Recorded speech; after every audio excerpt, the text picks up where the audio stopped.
Et l'invitation, il faut savoir que je l'ai reçue en direct, moi, enfin pas de Macron, mais de Brigitte Macron. Donc j'ai cherché à savoir déjà l'objet de la visite là-bas, etc. Moi, je suis très au courant de ce qui se passe au Congo. Je suis très au courant de ça. Tu vois, et j'ai toujours eu euh, ce rôle-là, cette position de prendre des décisions qui peuvent tout faire basculer. Tu vois. Donc j'ai dû décliner. J'ai dû décliner l'invitation parce que ça me semblait trop compliqué. Et c'était justifié aussi quand on regarde les Congolais, quand on regarde leurs revendications. Et ils sont pas en train d'inventer une histoire, tu vois. Donc, moi, en tant que Congolais, arriver comme ça, euh, avec le chef d'État français, c'était pas la meilleure idée. On t'en aurait voulu? C'était pas la meilleure idée, on m'en aurait voulu et je peux comprendre pourquoi on m'en veut par rapport à ça. Tu Mhm. vois. Donc, j'ai eu une réflexion de 24 heures, j'ai réfléchi un petit peu, bien avant que ça parte sur les réseaux, etc. J'en ai jamais parlé, moi. J'en ai jamais parlé. Je crois que c'est justement Kémy Seba qui a mis ça sur avec un tweet. Moi, j'en avais jamais parlé parce que je me suis dit, bon, personne va, quoi qu'il arrive, j'ai pas à dire que j'ai décliné, Macron m'a invité, j'ai décliné, etc. Je n'y vais pas, c'est tout. Mhm. Parce que c'est politique, c'est machin, j'ai pas envie. Le Congo, c'est un pays spécial. Les artistes sont des politiciens. Ils sont considérés comme des députés. Donc, arriver là-bas, non, c'était pas la meilleure des choses. C'était pas la meilleure des choses, je l'ai pas senti. Mhm. Encore une fois, tu marches au feeling, donc c'est très bien. Mais toi, c'est quoi ton avis, tu sais, par rapport au conflit même qu'il y a là, au sein même du pays, tu vois, à l'est du pays plus Avec précisément? M23, tout ça. Ouais. Absolument. C'est quoi toi ton regard par rapport à tout ça? Mon regard, c'est le regard du peuple aujourd'hui. Ouais. Tu vois, ce que je sais, je l'apprends du peuple. C'est eux qui vivent ces scènes-là, c'est eux qui vivent ces atrocités. Moi, je suis pas sur place. Tu vois, je ne fais que répéter euh, des choses qui se passent dans le Kivu, qui sont réelles. Et pourquoi tout ça? Pour les matières premières. Qui arme ces gens-là? Etc., etc., etc. Tu vois, c'est quelque chose qui nous ramène à un niveau céleste où tu n'as plus d'oxygène. Tu vois? Et ça sert à rien de rentrer dans les détails là dans l'émission. Sinon, on va aller vraiment très très loin. On va parler de certains chefs d'État, etc. Mais la colère est justifiée. Mhm. La colère est justifiée. Il y a un génocide, un massacre au Congo depuis trop longtemps. Le Congo a toujours été dans un carrefour, c'est-à-dire dans des, comment on appelle ça? C'est-à-dire historiquement, dans un tournant décisif à cause de sa richesse. L'apogée du caoutchouc, l'automobile, c'est le Congo, le caoutchouc.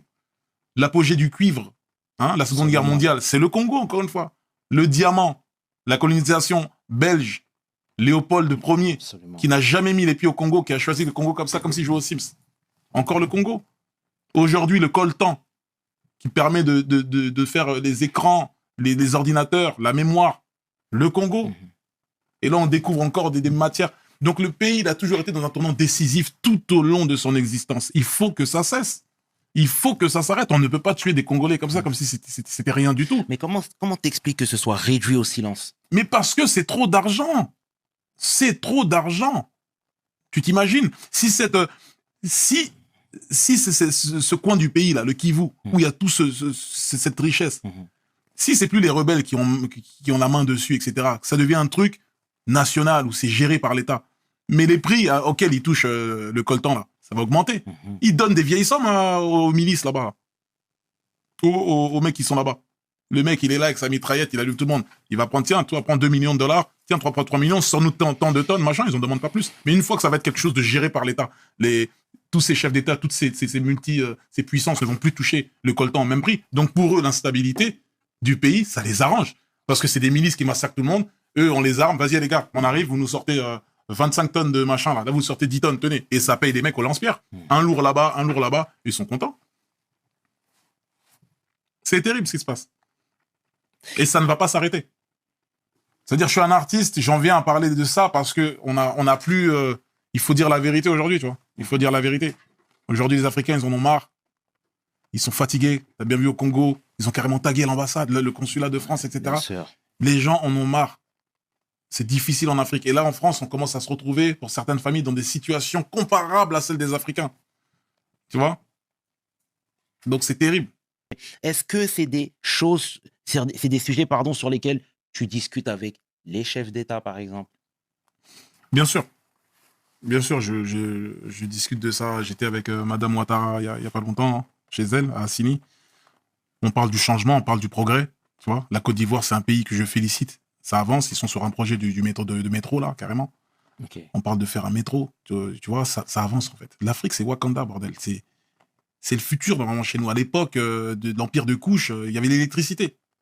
Les pyramides qu'on voit, là, au sommet, il y a de l'or. L'or, c'est le meilleur conducteur pour l'électricité. C'était des foutues antennes. Les gens avaient l'électricité. Les gens, ils n'arrivent pas à comprendre ça.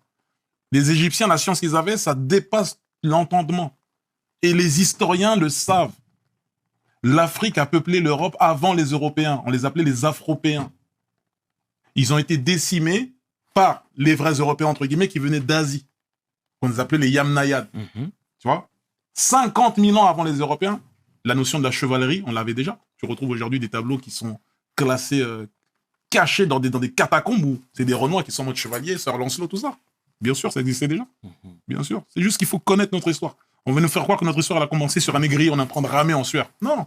Et le Congo restera peut-être un pays compliqué, pour moi en tout cas actuellement, peut-être pour m'installer dans le sens où, de par ma notoriété, etc., est-ce que je vais pouvoir vivre tranquillement à Kinshasa, au jour le jour, etc.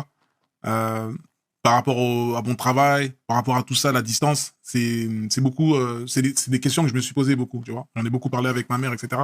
Mais on n'est pas à l'abri que dans quelques années, une fois que les enfants ils ont grandi, etc., que la vie, la vie sera différente. Les enfants, c'est plus les mêmes soucis, c'est des grands, ils vont faire leur vie. Peut-être que j'irai au Congo, bien sûr. En Côte d'Ivoire, c'est des pays où Côte d'Ivoire, c'est un pays que j'aime beaucoup. Peut-être que j'irai là-bas, peut-être que, bien sûr. Je pense aussi au golf parce que j'ai des très bons rapports là-bas. J'ai rencontré des gens vraiment intéressants qui m'ont tendu la main.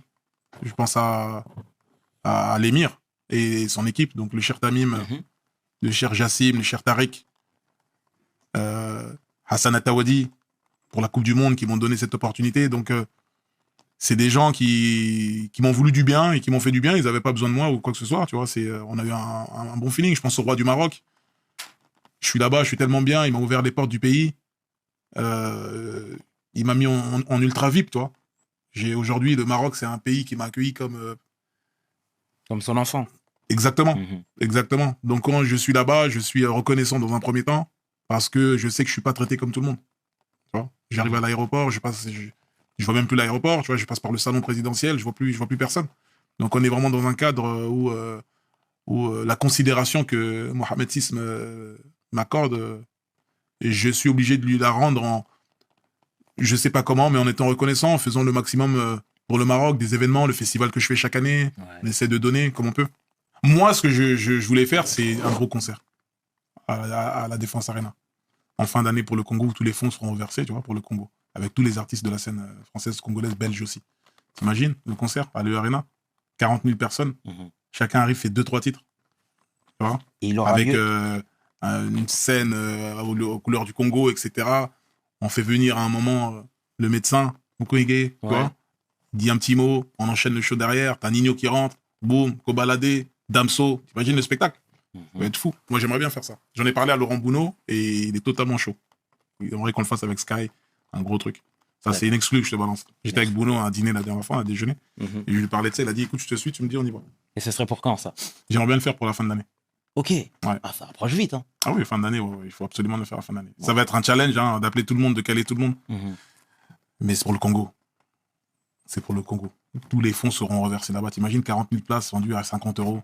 C'est bien. Tu vois? Et tout le projet, il est là-bas. S'il parlait du Zaïre, tu vois, parce qu'on sait que tu es très attaché au pays. Tu sais, moi, j'avais échangé avec Kémy Seba ce sujet que je salue et qui me disait que ton frère et toi étiez beaucoup impliqués au Congo, que vous faisiez énormément de choses. Parfois, c'est visible, parfois non. Est-ce que tu peux nous en dire plus déjà, s'il te plaît? Dadju fait beaucoup plus que moi au Congo. Dadju, il a été jusqu'à monter sa fondation Give Back avec le médecin qui a eu le prix Nobel. Oui, Mukwege, Denis Mukwege, ouais. Mukwege. Donc il allait beaucoup plus loin que moi dans ça. Moi, j'ai fait quelques petites choses, mais c'est pas à son niveau. On fait des dons, on fait ce qu'on peut, etc. Mais Dadju, il est allé très loin et je soutiens d'ailleurs sa fondation c'est vraiment fort ce qu'il a fait. C'est vraiment très fort. Mais il faudrait faire beaucoup plus. Mhm.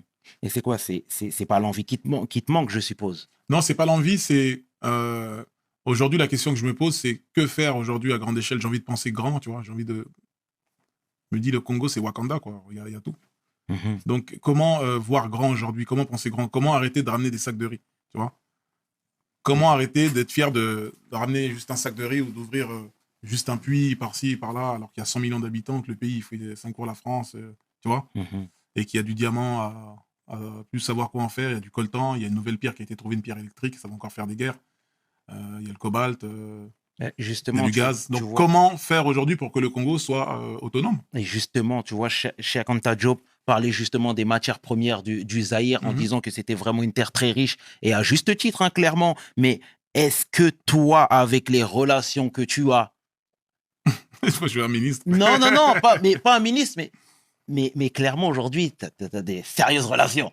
Tu vois ce que je veux dire? Tu es quelqu'un de modeste, donc je le dis à ta place. Mais est-ce qu'il n'y a pas des choses que tu pourrais mettre en place ou des choses qui pourraient potentiellement t'intéresser? Tu vois ce que je veux dire? Parce que tu n'es pas juste un artiste. Tu vois, tu es un entrepreneur aujourd'hui. Moi, en tout cas, c'est comme ça que je te vois. Écoute, bien sûr, je me tourne vers ça en tout cas aujourd'hui. Ok. J'ai plus du tout les mêmes attentes dans la musique ou dans ces choses-là. Je ferai, je pense, tout le temps de la musique parce que c'est en moi, c'est ma passion. Mais c'est plus comme à l'époque de Subliminal ou de Section où il fallait absolument prouver, tout casser, montrer qu'on était ci ou qu'on était ça. Aujourd'hui, je survole un peu tout ça et j'ai plus envie de profiter aujourd'hui au peuple, à l'Afrique en particulier. Je vais me concentrer sur le continent africain à 1 million de %. 1 million de %, je vais mettre toute ma force aujourd'hui sur l'Afrique, Mhm. tu vois. Et, et c'est ce qui me fait vibrer aujourd'hui. Autant, voire plus que la musique, tu vois. C'est ce qui me fait vibrer. Moi, je suis un fan d'histoire.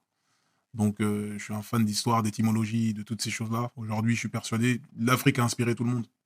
De Picasso aux grandes marques de luxe, ils ont tout pris à l'Afrique. Tout, Mhm. absolument tout. Ils ont brûlé les bibliothèques, donc on n'a plus d'écrits. J'ai appris qu'il n'y a pas longtemps qu'il y avait plus grand que le mur de Berlin. C'est le mur que les Béninois ils ont fait il y a des années. Donc, on a déjà fini le jeu en vérité. Mhm. Mais on a effacé notre historique, on a tout brûlé. Donc aujourd'hui, moi, mon combat, c'est c'est que je ne comprends pas, je n'accepte pas qu'aujourd'hui un pays comme le Congo, comme le Mali, soit dans un tel niveau de précarité quant à la nourriture. Comment on peut ne pas manger aujourd'hui en 2023 avec le gaspillage, tu vois? Chirac, il a dit un jour, si l'humanité mangeait comme les Français, il faudrait 6 planètes Terre.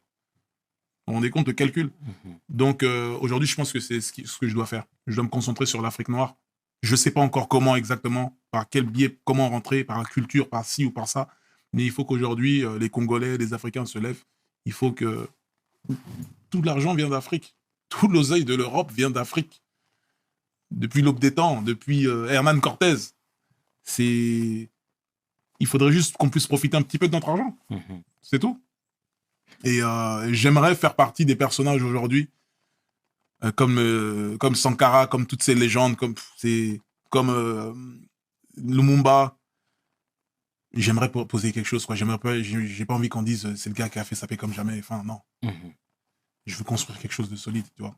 Sadaka Jaria. Je veux quelque chose qui va perdurer.